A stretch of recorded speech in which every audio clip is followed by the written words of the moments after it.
Hello everyone. So now very few days left to MBA CET, and I hope all of you have taken the free All India mock CET test. जो free हमने क्रैकविटस के app पे रखी है. I hope all of you have taken it. Because already बहुत सारे लोगों ने दे दी है and I am assuming that ये नंबर आराम से 6,000 के ऊपर अभी जाने ही वाला है. तो या so for all the people who don't know ये मॉक ऑलरेडी रिलीज्ड है. 28 तारीख को इसका रिजल्ट आने वाला है and you guys this is probably the best time that you can do for all the people who already have taken that. As you guys know that I put in a bit of a surprise there. थोड़ा मैंने pattern बदल लिया, थोड़े changes कर दिए just to shock you guys the way that MBA CET can shock you. हमें अब तक नहीं पता कंफर्मेशन दैट सीईटी का पैटर्न स्टैंडर्ड आईबीपीएस पैटर्न होने वाला है या नहीं. That is there is a bit of a surprise here. So for the people who heard this, you guys got a small spoiler. So make sure that you guys still go in absolutely with a fresh mind. कुछ भी करना है बस exam properly दे के आना है, nothing else. So let's start with this. And this is the kind of analysis that you're gonna get for the mock test. Make sure that you guys are taking the mock test. Eight friends, A, B, C, D, E, F, G, H, are sitting in a row with some people facing the north and rest facing the south. The following information is also given. A is second to the right of F, who is facing north at one of the ends. Okay, F is at an end facing north, and A is second to the right. 1, 2, 3, 4, 5, 6, 7, 8. 8 लोगों का जगह बन गया. D and H are immediate neighbors of E and both are facing the same direction. Cannot use this. H sits 4 to the left of A. 1, 2 नहीं होगा, तो इसलिए A नीचे देख रहा है. 1, 2, 3, 4. H यहाँ पे है. H और D E के neighbors है. So that means E will be here and D will be here. And both are looking in the same direction. अब मुझे पता नहीं है दोनों में से कौन ऊपर दोनों ऊपर है या दोनों नीचे है. C sits third to the right of D but does not sit at any of the ends. अगर D ऊपर देख रहा है तो C यहाँ आ जाएगा, but C is not at an end. तो D नीचे देख रहा है और C यहाँ आ जाएगा. अगर D नीचे देख रहा है तो H भी नीचे देख रहा है. G does not sit at any of the ends, तो G sits here and B sits here. How many people are between D and G? Zero. Which of the following is incorrect with respect to E's position? E's position. Second to the left of B, हमें नहीं पता, B का direction नहीं पता. Fourth to the right of C, हमें C का direction नहीं पता. Second to the left of G, G का डायरेक्शन नहीं पता.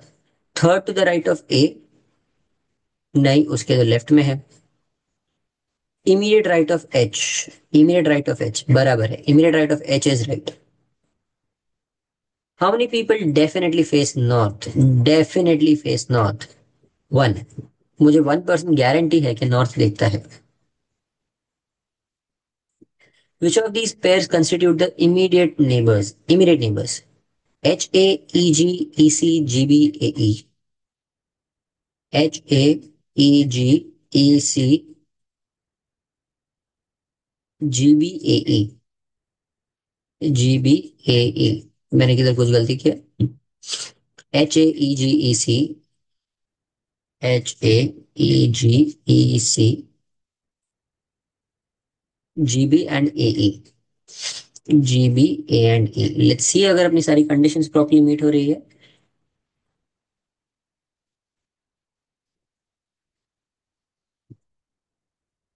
बराबर है.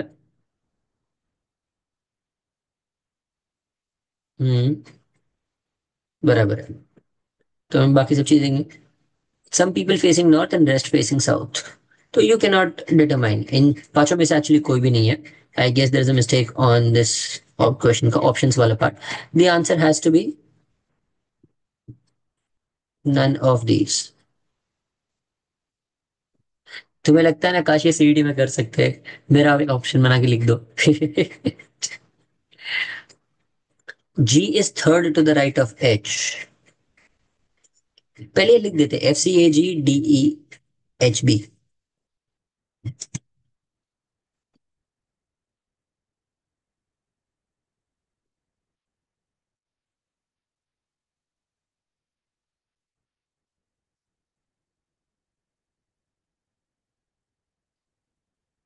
G sits third to the right of H. One is right. How many? A sits between C and G. Yes. H is to the immediate left of B. Can't say. D is 13, sitting third to the right of C. Can't say. G is facing north. No, can't say. Two of them are definitely right. Which of the following is 6 to the right of 18th element from the right end? 18th element from the right end मतलब right से left में 18th जाओगे, उसके right में तुम्हें 6th जाना है, मतलब 12th from the right end जाना है. तो ये S आ गया. Answer is S. Yeah. So that ends our today's session. For all of you who know that हमने एक synonyms और antonyms का फाइल बनाया है for all of you. तो this is a free file and all you have to do is that just make sure that जो 19th day का video है उस पे 400 likes and 200 comments है. And if you guys want me to take a proper strategy session जिसमें मैं तुम्हें पूरा सीडी का strategy बताऊंगा, अगर टफ आए तो क्या करना है, इजी आए तो क्या करना है, कौन से टॉपिक्स को छोड़ देना है, कौन से टॉपिक्स का क्या एक्सपेक्टेशन है, ये सब तुम्हें चाहिए, देन 19 से लेके 22nd डे तक I want 400 likes on all the videos and I will make sure that I keep that session for you. 29 30th को सेशन रख लूंगा. ठीक है, चल bye guys, I hope this video was helpful.